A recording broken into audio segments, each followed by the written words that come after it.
Football on Off the Ball. With William Hill, you can boost your winnings on the Sunday game with new Bet Builder Extra.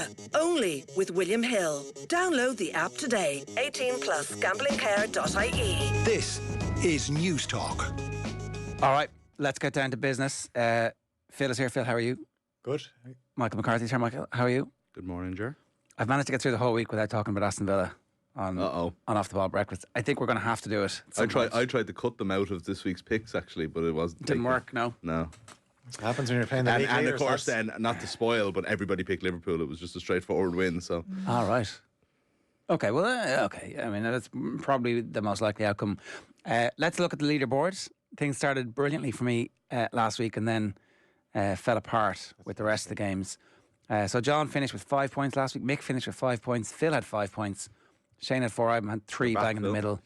Colm, Owen, Nathan, and Will all finished on 2, and Kathleen had 1 right. So it turns out appearing on the show, not that good for you.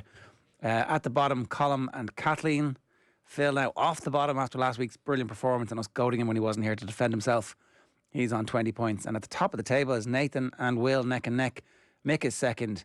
And myself and Owen are joint third. It's basically an upside down table from last year, isn't it? That's it, yeah. And the gas thing is, I was off last week and, didn't really think about it too much. Felt a shiver down your spine when we were giving out about you being at the bottom of the table. I was away. I was like, I feel like somebody's talking about me. Yeah. But the week before, I got my first score right. So once I got that done, The duck was and broken. now I've got another one. Yeah. So it's I'm starting to look up rather than back. How did your internal office consultancy for Last Man Standing go? Do you remember Brighton Wolves? Yes, remember I do. that? I had Brighton. Yeah. I was cruising. I was like oh my how do you gosh. blow a 4-on-1 when you're 2-1 up? in the 99th minute of Yeah, a you're 7-minute of 4-1. overtime. Like you practice it in training all the time. Yeah. So that's down to the last 2 now. But thankfully there is a member of Off the Ball in that last 2. Who is it? Stephen Doyle. Right. Did they that's both interesting. survive last weekend? Yeah. They did. He picked Liverpool. He would have got a little bit edgy now when Brighton went ahead. Yeah. Yeah. God, I love that second goal from Liverpool. That's the kind of goal that makes you completely changes your opinion on whether they can win the title. Because you see them score a sexy goal like that and they go, they're on fire. You completely ignore the evidence of the previous 69 minutes or whatever it was of the game. It's also, when you see a goal like that and when it hits the back of the net and the crowd just erupts and Yeah. the noise, it was just... It was a beautiful shape. Yeah. The camera angle is It was perfect shaped, for yeah, them. but even Jones and Diaz in the build-up and all, it was just, it was a real electric goal. As well, like Mo Salah, we all know he's left-footed. Don't let him inside. But you know what he's going to do, but you can't stop him. For years, they used to say the same about Robin. He's all left foot. Don't let him inside. Yeah. Thanks very much, pal. Gone by Oh. you, and the ball's already in the net. Captain Obvious over there. It's like, you try it. Yeah, exactly. All right. So we had last one. We had the league table. The fixtures this week are Drogheda Derry in the cup final, Liverpool Villa, Brighton Chelsea. Sorry, Brighton City and Chelsea Arsenal. We might start with Chelsea Arsenal because that's the big game of the week. I'm springing this on Jojo out there. He's like, "Oh, you should have told me that." So here, Chelsea Arsenal. Here we go. Column's gone for Arsenal. So have I. So has Mick, and that is it. Owen, Kathleen, Nathan, Shane and Will have all gone for draws. Phil's gone for Chelsea. So has JD. Why do you think Chelsea are going to win?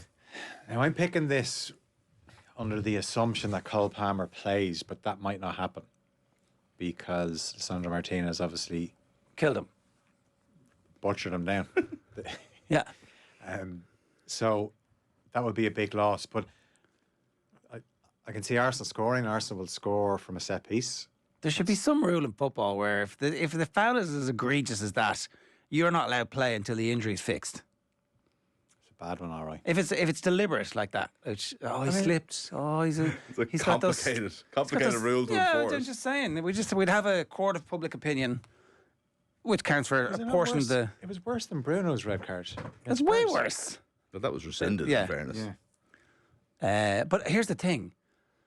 Oh, he's not that type of player. He's exactly that type of player. He is incredible at sizing down the opposition's best footballer, And that's what you want. You want one of those hardy bucks on your team. You can't take that out of his game. No, because there's nothing left. I know, he's good in the ball. Yeah, he is a good footballer. Would you be picking? He's a good defender. Martinez. Well, you just take that out of his game, is he? The problem is after he kicks you, you're no good. I'm like, so okay. many United players at the moment is the longer they play at the club, the worse they become, and that's what Amorim is going to have to try and stop. Where you improve players. That would be very important. Which he has a track record for doing. Yeah, in fairness.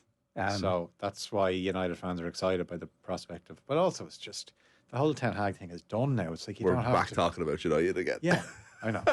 Well, it was more Cole Palmer his injury, which is actually. Would you still pick Chelsea if Palmer isn't fit? I know you have to pick earlier. I'd probably go with a draw, but I do think that. I remember this game last year, and Chelsea were really good, and Arsenal got out of jail, and it was actually Robert Sanchez. He would be the reason if you're picking Chelsea to be nervous that Robert Sanchez just isn't good enough. You saw him what he did last week at Old Trafford as well.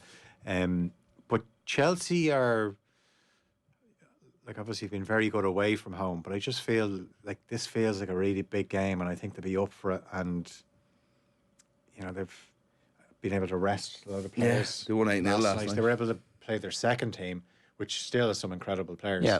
Casado was really kicked on now. We're kind of not talking about the waste of money. We're seeing, but that's because they're playing in a more structured setup. But playing with Lavia as well just gives him a bit more freedom. He doesn't have to protect Enzo all the time. And it looks like there's a market for Enzo. Certainly the club are telling everybody that there's a market for Enzo. Which is incredible. Like, if you think what Benfica did, they got more than 100 million for Enzo Fernandez and João Felix. And Nunes was 65, could go to more.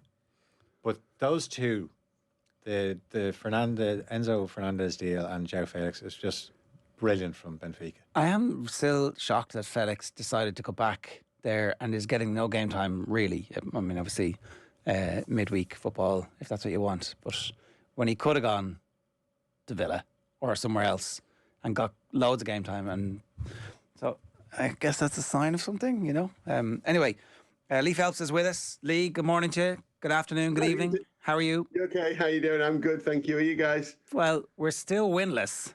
It's not easy, is it? It is not easy, it turns out. And especially so what we're trying to do is really stupid. We're trying to design a horse by committee and we're getting a camel every week, where you're coming up with a bet on the basis of what we're saying. And actually what we're saying is exactly what the market is saying. We don't know what's going to happen. Yeah, no one knows, I guess, in the end, do they? It's hard. It is hard. And it's interesting, listening to your conversation about kind of the table and the and the predictions. And, the Cole Palmer conversation is it in a nutshell, isn't it? I think if Cole Palmer plays, he's in every part of a bet builder that you put together. He's going to be instrumental in the game, you'd imagine. But here we are waiting until the last minute. And even if he does play, he's not fully fit, surely, because they wouldn't be worrying about it right up to this close to game time before they declare him fit or not. So I think that's a major plus in Arsenal's camp, isn't it? It has to be. And, they'll be absolutely delighted in that Arsenal dressing room if Chelsea's best player is injured and can't play. And likewise, on the other side, Odegaard is coming back to something akin to fitness. And again, how much will he play? And if he's named in the side, is he actually going to play 45 minutes, 60 minutes, 70 minutes? So they wait until they're 1-0 down to bring him off. That's the bit that is the unknown from the Arsenal side, which is of similar importance to Arsenal, it turns out. Yeah, it just shows how big injuries are, and I know we kind of, I guess, as fans and and in the media as well, you kind of think, well, everyone gets injuries, but you look at where Man City are at the moment and the plight they're in.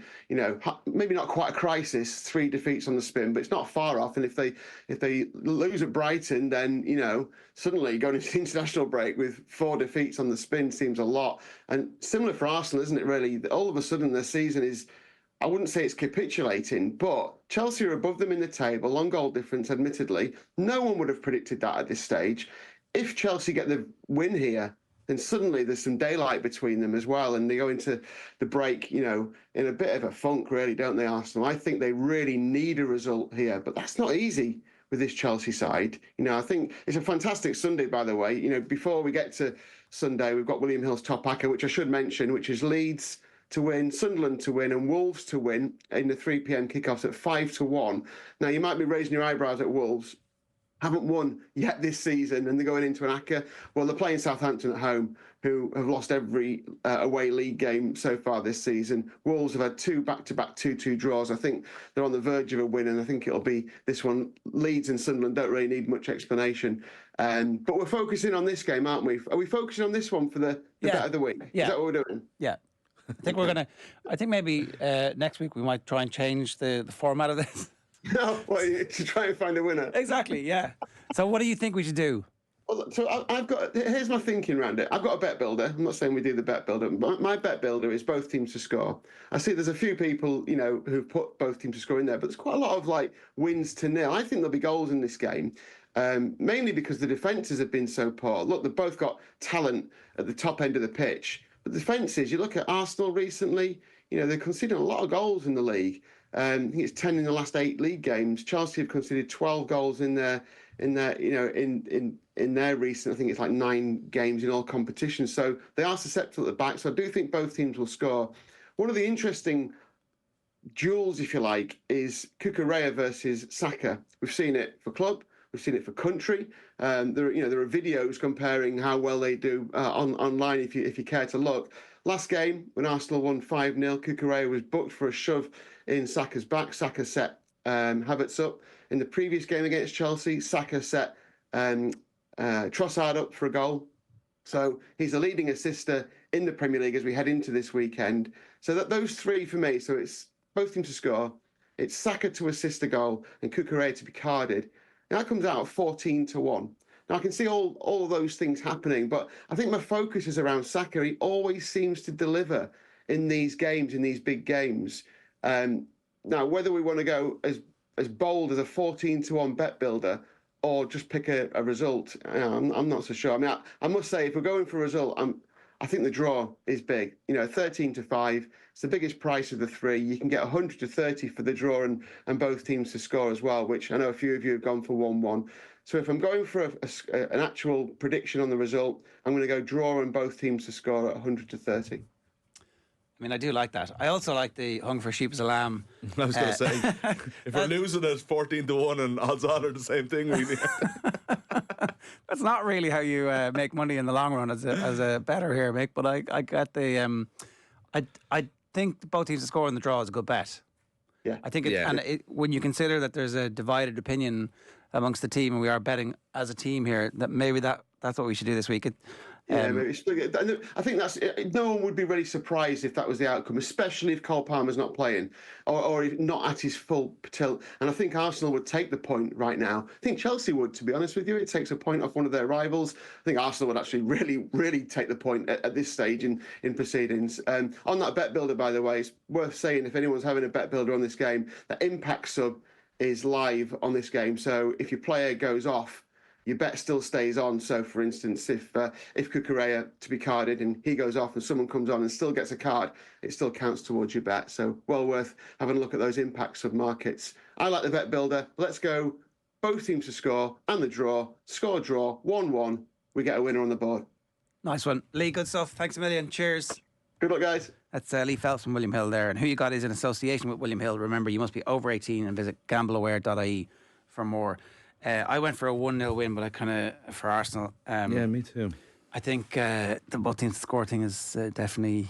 Actually, their defence is not great at the moment, even though they've done the best defence in England last year. My thing on Arsenal this week, and first of all, I think we shouldn't mention Odegaard. I can't see Odegaard playing. He came on in the 92nd minute of 95. They clearly didn't want to bring him on. 100%. It was only because Havertz got injured. Yeah, so he's not ready. So I would say maybe you see him for 15 minutes or whatever, and then he'd hopefully play the following week or whatever. But at the same time, Arsenal do need to arrest this slide, and if they're gonna. We can talk about it not being one of those seasons where 95 points or 90 points wins the league, and you can afford a couple more slip-ups than in the past. But at the same time, when you've come off the kind of 2 weeks that they've had, I think this is a statement game for them. And they've answered that in the past. Over the last 2-3 years, Arsenal have answered the need for statement wins. And Chelsea, for me, are not quite at it yet. They're good, they're improving, and I think that by the end of the season, they'll be a serious force. But if you think about it, their big games so far this year, they've lost to City, they've lost to Liverpool. Last week, they should have won at Old Trafford. and it didn't, you know. And I just think that when the big lights are on, it's an inexperienced enough team in this regard. They're getting their stuff together. They're going to be flat track bullies. They're going to be top 5 come the end of the season. I think they might be a year away yet for these kind of games. Arsenal have so much more experience in these big matches of getting results. Don't forget, like Lee mentioned there, 5-0 the last time they played, you know. Declan Rice has a broken toe. Yeah, Going to play through it. He didn't play. He didn't travel to Italy. So, I mean, if you know Declan Rice's broken toe and you're a Chelsea player, like, let's have a go and see which one it is. Maybe they should strap it like the Shawnee McMahon thing. The wrong one. Strap it the wrong shoulder. Yeah. Just put some big tape around his boot on the other foot. But yeah, you would be surprised if Arsenal's approach is set up to not lose the game and then try and nick something from a set piece. And we know they're brilliant at set pieces. That's why that's kind of my 1-0 thing. Yeah, no, I get it. Yeah, the absolutes. They cannot head into the international break having lost this game, and so their need for something means that their defence will actually be much better than it has been. Cole Palmer's injured more than likely, certainly not going to be fully fit. That's why I was going with the 1-0 there. But I did like to say that Saka 2 assist. Does he take if Rice is injured or has a sore toe, does Saka take the... He takes corners. They both take in swingers. Right. So Saka takes them from the right hand side, and then so they whip them in under the crossbar. And Robert Sanchez will be under all sorts of pressure from whether it's Ben White, and then Gabriel gets a free run, and there's your goal. Gabriel tends to score every match, even though he only ends up with 3 a season at the end when you actually look at the stats. I think, actually watching, those of us who use the eye test rather than the stat test know that Gabriel scores every single game. Yeah, fair enough. Let's move on. Next game for us, we are going to go to Liverpool versus Aston Villa. It's a clean sweep for Liverpool. We're always correct when we have a clean sweep. No one's even gone for the draw. What's going on with Villa, Nick? It's hard to know, Ger, but we're talking about Arsenal, we're talking about Man City. Villa seem to be in a similar kind of funk at the moment where I really couldn't get over on Wednesday night against Club Brugge how much the confidence seems to be zapped out of them. How fragile it is.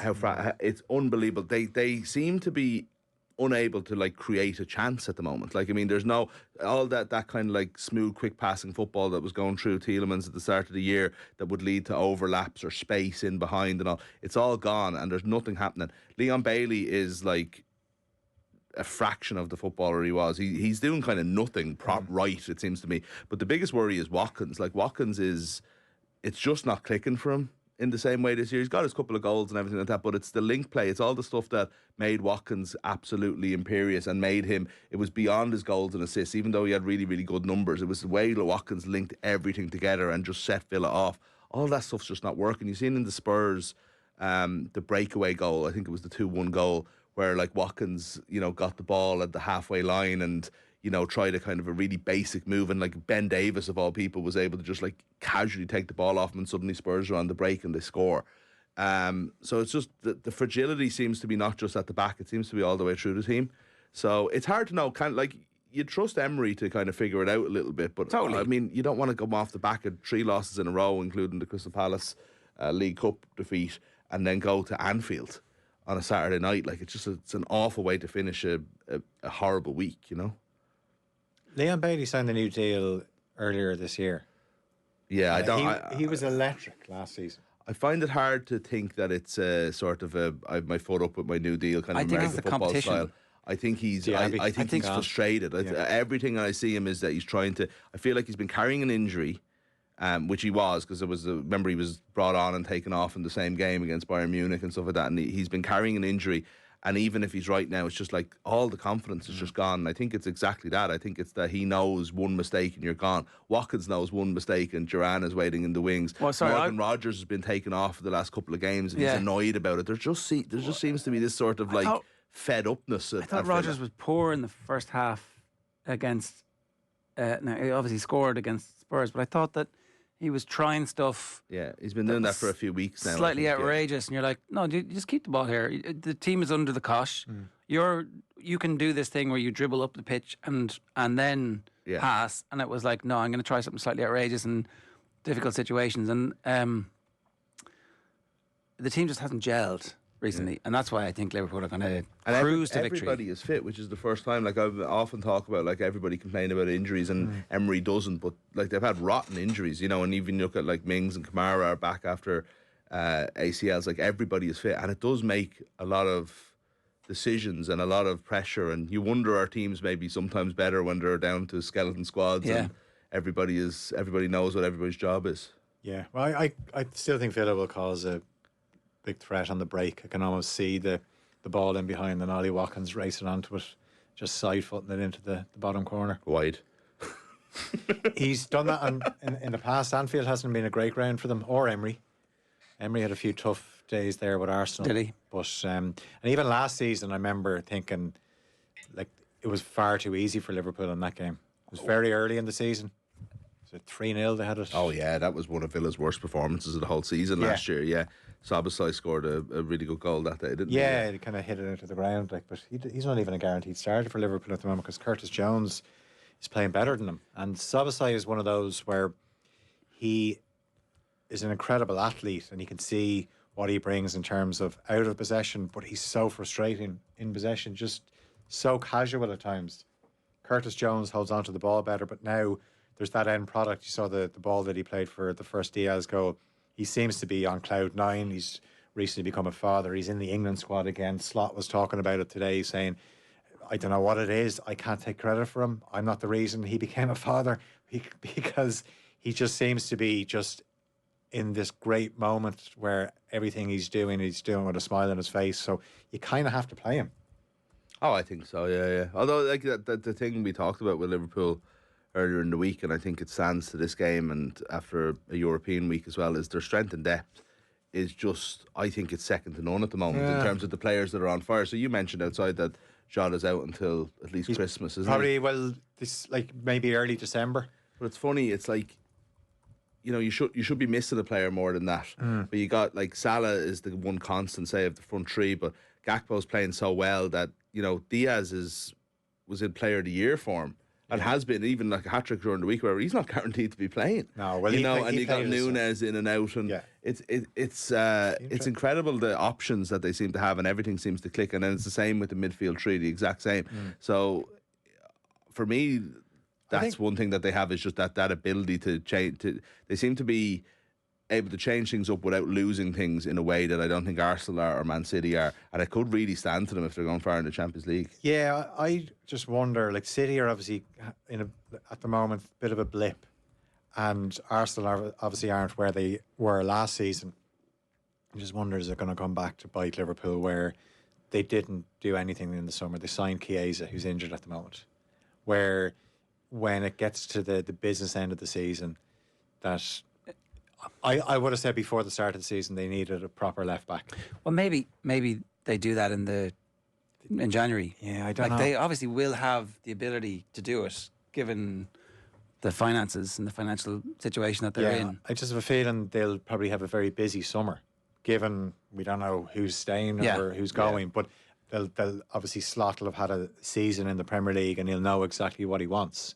But I think this is just the way things are falling now.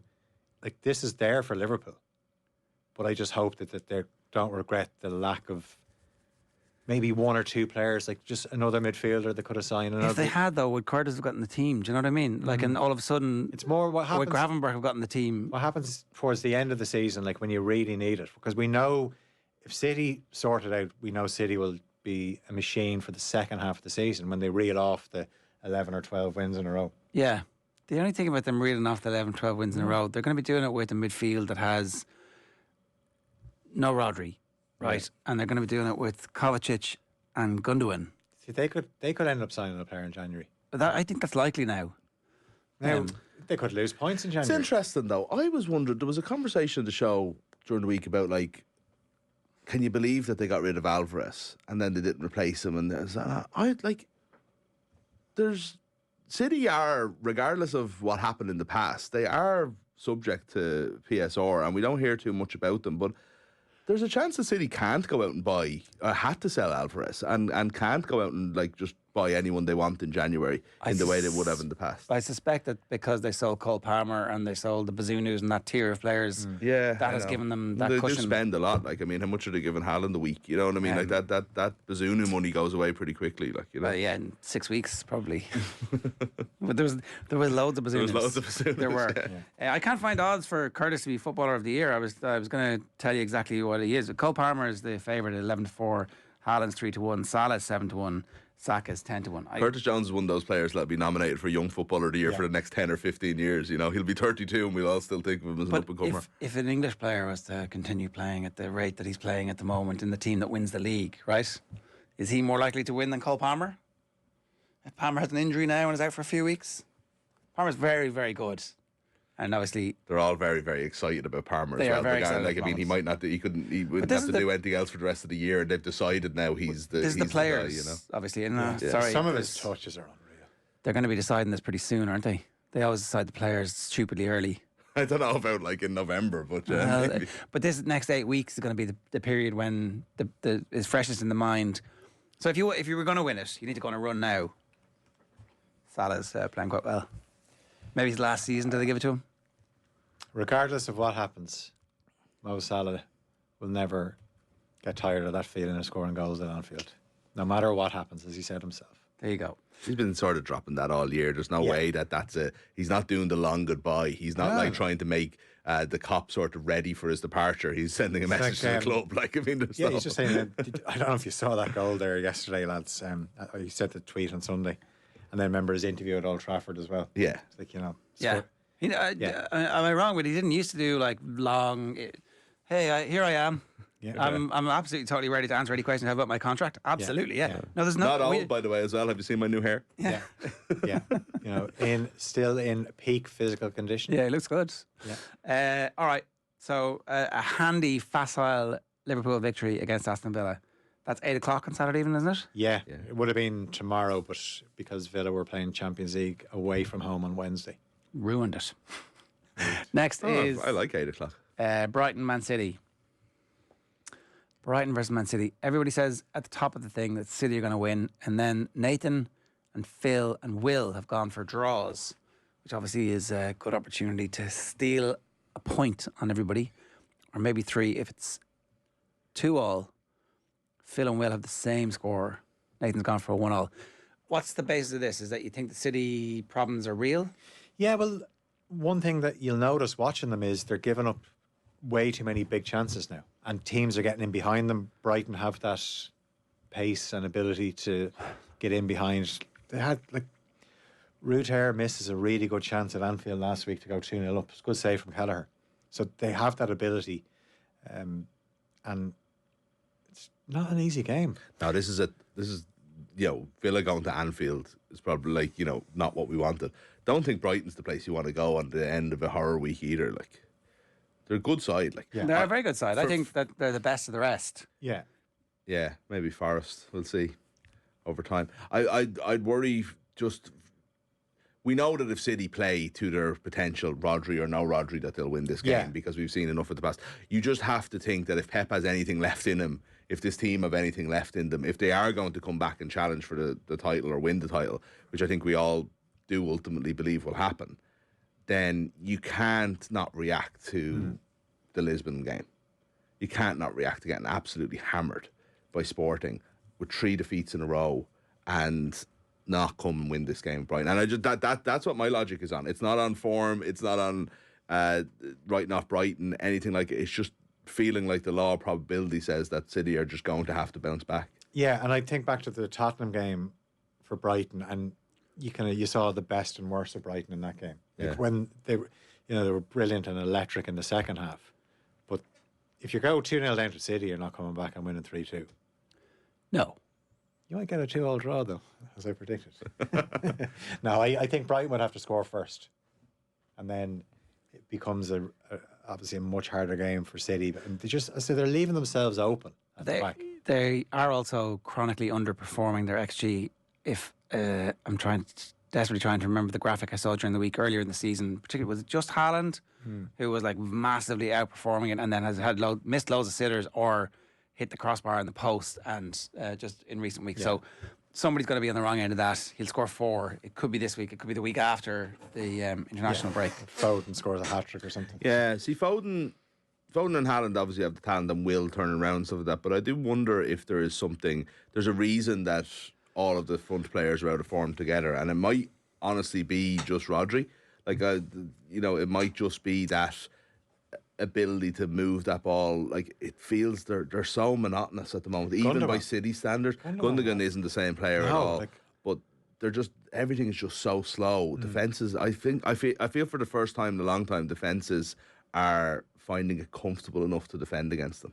Yeah, they have plenty of time. I remember what game I was watching Gundogan. Was it Newcastle? Yeah, at St James's Park, and it was an early Saturday game. I was like, I can't remember ever seeing Gundogan so bad with the ball. Like, just making routine mistakes. Was that a draw? They drew that game. But I was like watching him going, like, this is the guy that used to just time his run perfectly, and he'd basically win them the league with his form in the last couple of months of the season. Yeah, I would definitely not be putting money on Man City to win away from home after a European game midweek against a side like Brighton, who are licking their chops and coming. But you kind of feel like it's such a big game for them to head into the break properly that he'll pick a stronger team than he picked midweek.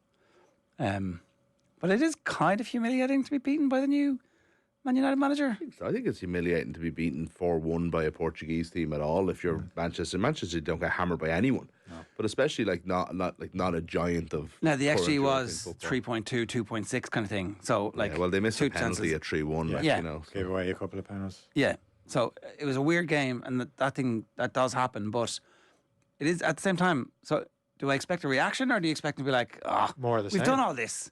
We've won everything. That's it. But I think actually in a weird. And is Pep staying or not? So why didn't he tell us?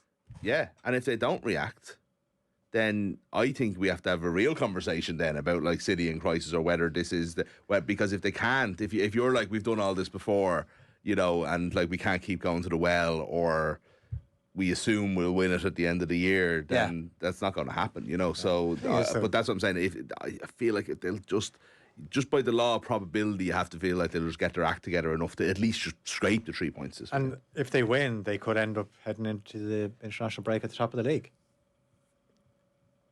Heading into the international break, I love that. Yeah. It's such a Sky term.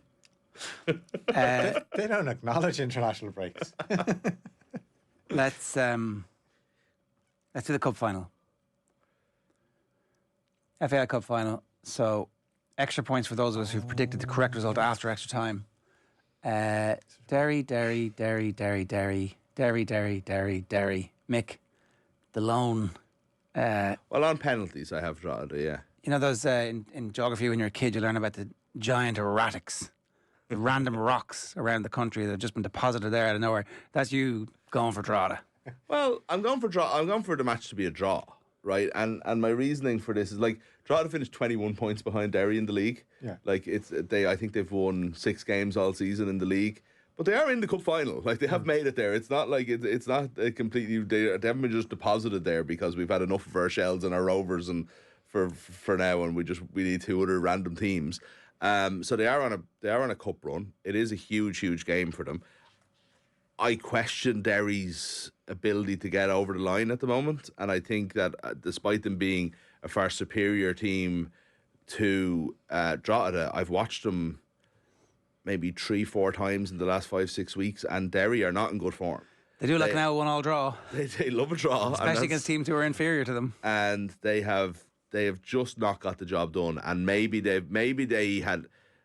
Some would say like that, or they've been thinking about the cup final or whatever. I don't buy that. That weekend when they had the Friday, Monday fixtures and the 2-1 draws, if they won one of those games, they would essentially... Exactly. When Damien Duff came out after the Rovers' defeat and said, look, our form is terrible, but the league's in our hands. If we win all 3 games, we win. But they would have had to beat Derry, who would have been ahead of them on the last day, for it to stay in their hands, because Derry had it in their hands and they did nothing with it. I remember they did absolutely nothing. So I'd be wary of their form, and that's just why I just think that, look, and it comes to penalties, you know, why not mark off? It's a lottery. It's not necessarily a lottery, but it is a bit more luck involved than there is maybe in your average play. And why not round off a horror season or a horror 2 months by losing the cup final on penalties? And then Drogheda win the cup, and then they stay up the next week. And what a 7 days or 6 days or get relegated like Wigan did. Yeah, we were actually talking about that on the show this morning. Would you rather win the cup or get relegated? Well, win the cup or win something.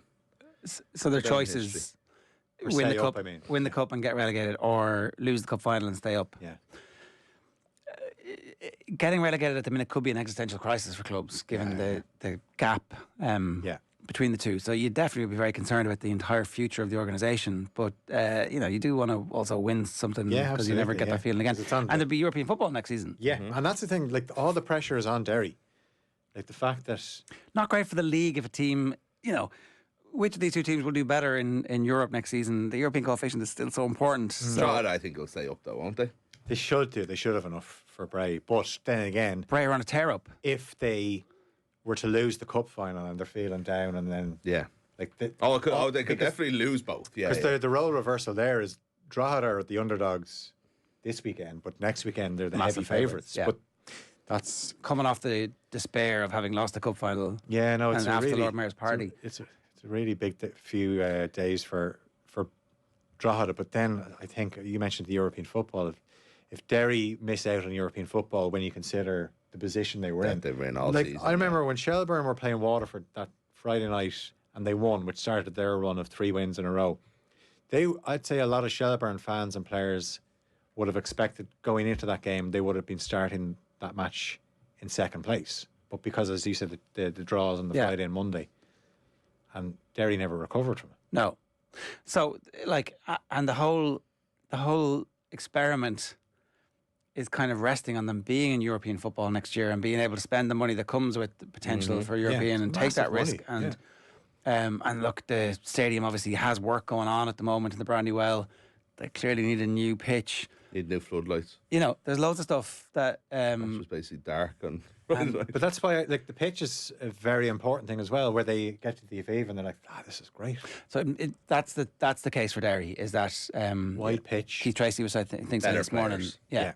That they should win, and they should. And we've seen some of these cup finals be over early, where somebody goes mad and scores. That's what happened against Shelbourne 2 years ago. Yeah, Derry hammered them. Yeah, I do like though. Before we leave it, is that Ger has created, has basically put me on a idea of being like a crackpot for picking this draw to win on penalties when he has the exact same score, only Derry to win on penalties. Maybe we're both crackpots, sure. He's been at the Derry training sessions. He's seeing their penalties. Yeah. The official view of LOI late night from Cameron outside is that Derry not great at set pieces, Drogheda very good at set pieces, some free kick artists, and he thinks they're going to win in normal time. Right. Yeah. But he doesn't have a vote in this. He'll be in next year when we go to a 12-team league. Yeah. All right. That is this week's episode of Who You Got in association with William Hill. Remember, you must be over 18 and visit gamblingcare.ie. Sorry, gamblingcare.ie for more info. Football on Off the Ball. With William Hill, you can boost your winnings on every game with new Bet Builder Extra. Only with William Hill. Download the app today. 18 plus gamblingcare.ie. This is News Talk.